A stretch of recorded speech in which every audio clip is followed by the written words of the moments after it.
Hello guys, now we'll study class 10th NCERT Contemporary India Chapter 5 Minerals topic hazard of mining. तो यहाँ पे हमने इससे पहले ये देखा था कि डिस्ट्रीब्यूशन कैसे हैं मिनरल्स के, ठीक है, हमारे इंडिया में कौन से रिजर्व्स, कौन से मिनरल्स कहाँ पाए जाते हैं, ये सारी चीज़ें। अब हम यहाँ पे पढ़ते हैं कि कैसे जो माइनिंग एक्टिविटीज़ होती है वो हैज़ार्डस होती है, ठीक है। Have you ever wonder about the efforts the mines make in the making life comfortable for you? What are the impacts of mining on the health of the miners and the environment? बोला था कभी आपने सोचा है, wonder किया है या देखा है कि जो माइनर्स होते हैं वो बेसिकली कितनी ज़्यादा आपकी लाइफ को कंफर्ट करते हैं और उनको कितना ज़्यादा इम्पैक्ट पड़ता है हेल्थ में, इन्वायरमेंट को। The dust and the noxious fumes inhaled by the miners make the vulnerable to the pulmonary diseases, ठीक है। देखो, जो वो डस्ट और नॉक्सिसियस फ्यूम्स जो होते हैं, जो हार्मफुल फ्यूम्स निकलती है वहाँ से, माइन से, वो जो इनहेल करते हैं वो बेसिकली उनके लिए बहुत ज़्यादा वल्नरेबल होती है, ठीक है। और वो बहुत सी टाइप्स की डिसीजेस के लिए कॉज करते हैं। The risk of collapsing mine roofs in inundation and the fires in the coal mines are the constant threat to the miners. जो रिस्क होती है, ठीक है, कोलैप्सिंग माइंस रूफ को, जो माइंस रूफ होते हैं उनको कोलैप्स करने के लिए, इन ऑडिशन वहाँ पे फायर्स लग जाती है कोल माइंस में, और वो ऐसे कांस्टेंट थ्रेट होते जाते हैं माइनर्स के साथ, और ये बहुत ज़्यादा कॉमन है। The water sources in the region get contaminated due to mining. जो वाटर सोर्सेज होते हैं उस रीजन में वो कंटेमिनेटेड होते हैं माइनिंग की वजह से। Dumping of waste and slurry leads to degradation of land soil and increase in the stream and river pollution. जो कुछ लोग क्या करते हैं कि वेस्ट मटेरियल को डंप करते हैं, स्लरी क्या होता है, वो जो स्लरी निकलता है वहाँ से, ठीक है, जब माइनिंग की एक्सप्लोरेशन होती है, ठीक है, या फिर उसको निकालते रिजर्व से, तो जो स्लरी डिग्रेडेड होता है लैंड सॉइल में, वो इंक्रीज़ करता है स्ट्रीम और रिवर पॉल्यूशन का। Air pollution due to generation of dust in mining area, ठीक है, माइनिंग एरिया में air pollution. Jharia to be shifted, यहाँ पे एक प्लेस है, ठीक है, कोल फायर कैटास्ट्रोफ, ये न्यूज़ में दिया गया था, ये आप पढ़ सकते हो, that's not that much important. Stricter safety regulation and implementation of environmental laws are essential to prevent mining from becoming killer industry. देखो, बोला जाता है कि अगर आप माइनिंग को ऐसा नहीं कर सकते कि हम उसे एक किलर इंडस्ट्री बनाएं। जनरली अगर माइनिंग हमारे लिए इतना ज़्यादा हेल्पफुल है, ठीक है, हमें इलेक्ट्रिसिटी मिल रही है, ठीक है, जनरली कोल से ही most of the electricity obtain होती है, और बहुत पर्पज़ है, इंडस्ट्रियल यूज़ के लिए बहुत सारे पर्पज़ हैं। तो हमें कुछ ऐसे स्टिकर सेफ्टी रेगुलेशन रखने चाहिए, और हैं गवर्नमेंट के बनाए हुए रेगुलेशंस हैं, ताकि वो इन्वायरमेंटल जो लॉज हैं और एसेंशियल वो माइनिंग को प्रिवेंट कर सकें और उसे किलर इंडस्ट्री बनाने से रोक सकें। कंजर्वेशन ऑफ मिनरल्स, ठीक है, जो मिनरल्स हैं उसको वो कंजर्व कर सकते हैं। We all appreciate the strong dependence of the industry and agriculture upon mineral deposits and the substances manufactured from them. जो हम हैं वो अप्रिशिएट करते हैं स्ट्रॉन्ग डिपेंडेंसी, ठीक है, इंडस्ट्री पे और एग्रीकल्चर पे, और जो मिनरल्स डिपॉजिट होते हैं, सब्सटेंस जो मैन्युफैक्चर होते हैं, ठीक है। The total volume of workable mineral deposit is an insignificant fraction 1% of earth crust. जो टोटल वॉल्यूम है वर्केबल मिनरल डिपॉजिट का, वो बेसिकली इनसिग्निफिकेंट फ्रैक्शन है, मतलब उतना ज़्यादा इंपॉर्टेंट फ्रैक्शन नहीं है, 1% ऑफ द अर्थ क्रस्ट, ठीक है।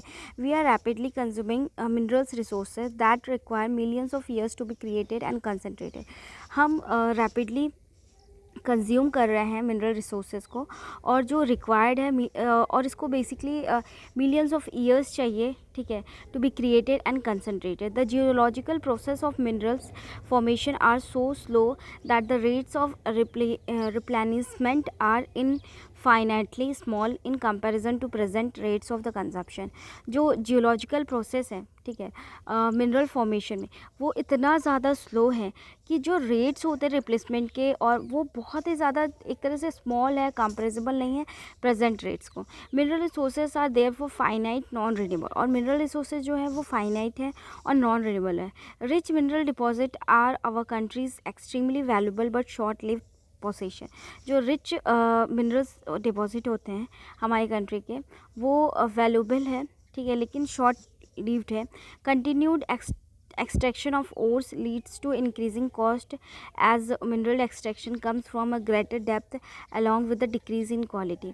जो अगर कंटिन्यू एक्सट्रैक्शन किए जाते हैं, ठीक है, ओर्स के, तो उससे बेसिकली क्या होता है कि जो कॉस्ट होता है मिनरल्स एक्सट्रैक्शन का वो इंक्रीज़ होता है, ठीक है, और वो एक कहीं ना कहीं ग्रेटर डेप्थ में जाता है विद डिक्रीजिंग द क्वालिटी, और जैसे जैसे वो नीचे एक्सट्रैक्शन जाता है तो उसकी जो क्वालिटी होती है वो कहीं ना कहीं डिक्रीज़ हो जाती है.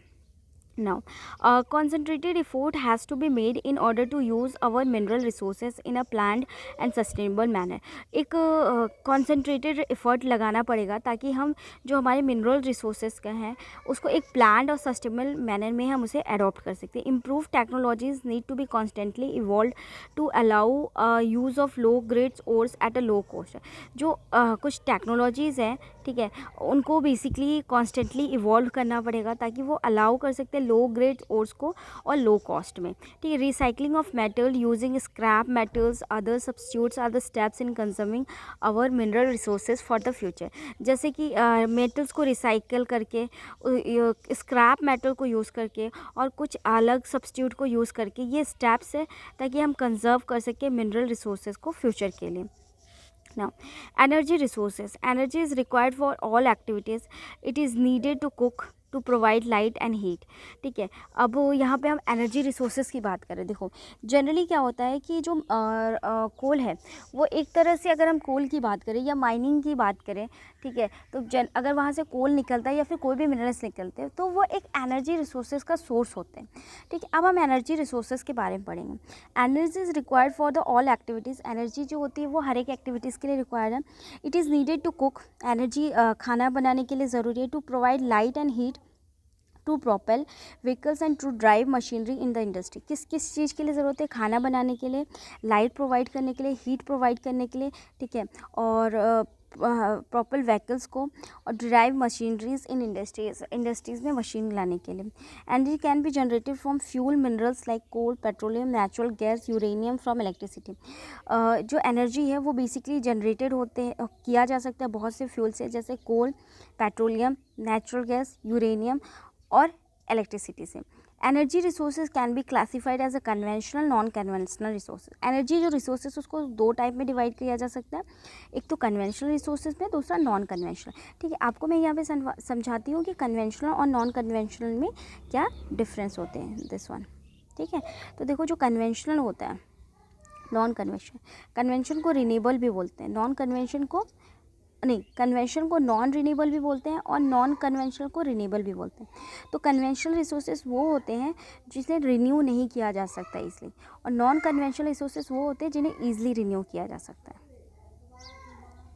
Conventional sources include firewood, cattle dung, cake, coal, petroleum, natural gas, electricity. जो कन्वेंशनल रिसोर्सेज होते हैं, ठीक है, जिन्हें रिन्यू नहीं किया जाता, जैसे coal, petroleum, natural gas, electricity, वो हाइडल थर्मल, ये होते हैं. और नॉन कन्वेंशनल सोर्सेज होते हैं जैसे solar, wind, tidal, geothermal, biogas, ठीक है, एटॉमिक एनर्जी. ये सारे क्या है? नॉन कन्वेंशनल हैं. ठीक. Now firewood and cattle dung cake are the most common in rural area. जैसे फायरवुड हो गया, कैटल डंग हो गया, ये बेसिकली रूरल एरिया में बहुत ज़्यादा यूज़ होते हैं. According to one estimate, more than 70% energy required in rural household is met by this two. Continuation of this is increasing becoming difficult due to decreasing forest area. देखो basically ये कुछ research हुआ है, उसके basis पे ये पता लगाया गया है कि जो काऊ डंग होते हैं, ठीक है, और जैसे यहाँ पे बताया है कैटल डंग होते हैं या फायरवुड, ये बेसिकली 70% जो है रूरल हाउस होल्ड में यूज़ किए जाते हैं, और यही दोनों जो हैं उनके डिमांड्स को फुलफ़िल करते हैं. ठीक है. Continuation of this is increasingly becoming difficult due to decreasing forest area. और इसकी कंटिन्यूशन से क्या हो रहा है कि इसकी कंटिन्यूशन इंक्रीज़ हो रही है और ये बहुत ज़्यादा डिफ़िकल्ट हो रहा है, क्योंकि इसकी देखो इसकी कंटिन्यूशन इंक्रीज़ हो रहा है, डिमांड इंक्रीज़ हो रही है, लेकिन फॉरेस्ट एरिया तो डिक्लाइन हो रहा है ना. Moreover using the dung cake too is being discouraged because it consumes most valuable manure which could be used in agriculture. और जो जो काऊ डंक है या कैटल डंक है, बेसिकली इसका भी यूज़ करना एक तरह से बहुत गलत है। क्योंकि देखो, जब काऊ डंक को क्या करते हैं, हम यूज़ नहीं करेंगे तो उसको क्या करेंगे, खेतों में फेंकेंगे। और खेतों में क्या करते हैं, एक फर्टाइल खेत को क्या करते हैं, एक फर्टाइल खेत में कन्वर्ट करते हैं, एक मैन्योर टाइप का कन्वर्ट करते हैं, ठीक है। और इसको यूज़ किया जाता है एग्रीकल्चर में, ठीक है। सो ये सारी चीज़ें हमने यहाँ पे पढ़ी। सो आई होप कि आपको ये समझ में आया हो। Hazards of mining topic will come to the next topic with the next class.